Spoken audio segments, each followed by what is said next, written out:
Robert Kiyosaki کی کتاب rich dad پور ڈیڈ نے نہ جانے کتنے لاکھوں لوگوں کی پیسے کے بارے میں سوچ کو ہمیشہ کے لیے بدل کر رکھ دیا ہے۔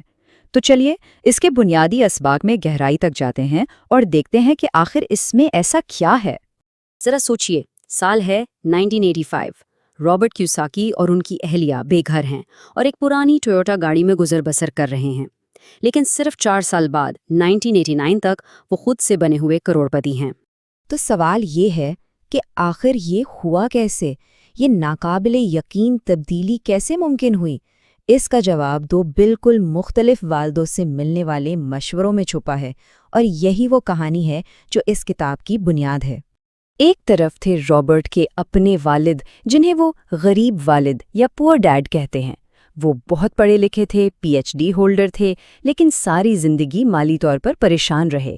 دوسری طرف تھے ان کے دوست کے والد، یعنی امیر والد یا رچ ڈیڈ، جنہوں نے 8ویں جماعت بھی پوری نہیں کی تھی، لیکن وہ ہوائی کے امیر ترین لوگوں میں سے ایک بن گئے۔ ان دونوں کی سوچ میں زمین آسمان کا فرق تھا۔ غریب والد کا کہنا تھا، پیسے سے محبت تمام برائیوں کی جڑ ہے، جبکہ امیر والد کا ماننا تھا، نہیں، پیسے کی کمی تمام برائیوں کی جڑ ہے۔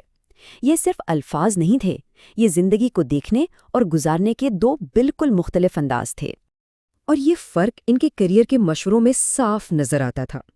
غریب والد نے سکھایا کہ ایک اچھی کمپنی کے لیے کیسے کام کرنا ہے، جس سے ایک ملازم والی سوچ بنتی ہے، جبکہ امیر والد نے سکھایا کہ ایک اچھی کمپنی کو خریدا کیسے جائے، جو ایک مالک کی سوچ پیدا کرتی ہے۔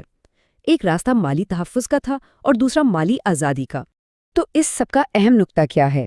امیر والد نے سکھایا کہ جو زبان استعمال کی جاتی ہے وہی حقیقت بن جاتی ہے۔ میں یہ نہیں خرید سکتا کہنا دماغ کو بند کر دیتا ہے، بات ہی ختم ہو جاتی ہے۔ لیکن میں یہ کیسے خرید سکتا ہوں پوچھنا ایک سوال ہے جو دماغ کو مسئلے کا حل ڈھونڈنے پر مجبور کرتا ہے۔ یہ ایک طرح کی ذہنی ورزش ہے۔ اب ہم آتے ہیں اس کتاب کے سب سے اہم مالیاتی اصول کی طرف۔ اگر یہ ایک اصول سمجھ آ گیا تو سمجھے دولت بنانے کی چابی ہاتھ لگ گئی۔ امیر والد کی تعریف حیران کن حد تک سادہ ہے۔ اثاثہ یعنی ایسٹ کوئی بھی ایسی چیز ہے جو جیب میں پیسہ ڈالے، بس سارا کھیل کیش فلو یعنی پیسے کے بہاؤ کا ہے۔ اور اسی طرح واجبات یعنی لائبلٹی کوئی بھی ایسی چیز ہے جو جیب سے پیسہ نکالے۔ کتنا سادہ ہے نا؟ اگر پیسہ آ رہا ہے تو وہ اثاثہ ہے، اگر جا رہا ہے تو وہ واجبات ہے۔ اور یہیں پر یہ کتاب روایتی مالیاتی سوچ پر ایک بم گراتی ہے۔ امیر والد کہتے تھے، گھر کوئی اثاثہ نہیں ہے، یہ ایک ذمہ داری ہے۔ یہ ایک ایسی بات ہے جو ہم میں سے زیادہ تر لوگوں کے لیے ہضم کرنا بہت مشکل ہے۔ اس کی وجہ یہ ہے کہ ہر مہینے گھر کی قسط، پراپرٹی ٹیکس، انشورنس اور مرمت جیسے اخراجات، یہ سب جیب سے پیسہ باہر لے جاتے ہیں۔ اس سادہ تعریف کے مطابق گھر جیب میں پیسہ ڈال نہیں رہا بلکہ مسلسل نکال رہا ہے، اس لیے یہ ایک واجبات ہے۔ یہ تصور ہمیں رات ریس یعنی چوہے کی دوڑ کی طرف لے جاتا ہے۔ یہ وہ چکر ہے جس میں زیادہ تر لوگ پھنسے رہتے ہیں، چاہے وہ کتنی ہی سخت محنت کیوں نہ کر رہے ہوں۔ یہ چکر کچھ یوں چلتا ہے، پیسے کے لیے کام کیا جاتا ہے، اس تنخواہ سے بل ادا ہوتے ہیں اور ذمہ داریاں یعنی واجبات خریدے جاتے ہیں۔ جب تنخواہ بڑھتی ہے تو خرچے بھی بڑھ جاتے ہیں، آپ اور تیز بھاگنے لگتے ہیں، لیکن رہتے اسی گھومنے والے پہیے پر ہی ہیں۔ تو امیر لوگ اس چکر سے کیسے بچتے ہیں؟ وہ اپنی تنخواہ سے سب سے پہلے مہنگی چیزیں نہیں خریدتے، وہ سب سے پہلے آمدنی پیدا کرنے والے اثاثے خریدتے ہیں۔ ان کی پہلی ترجیح اپنا ایسٹ کالم بنانا ہوتی ہے۔ اور یہ ہمیں لے کر آتا ہے آخری اور سب سے طاقتور اصول کی طرف، پیسے کے لیے کام کرنے کے بجائے پیسے کو اپنے لیے کام پر لگانا۔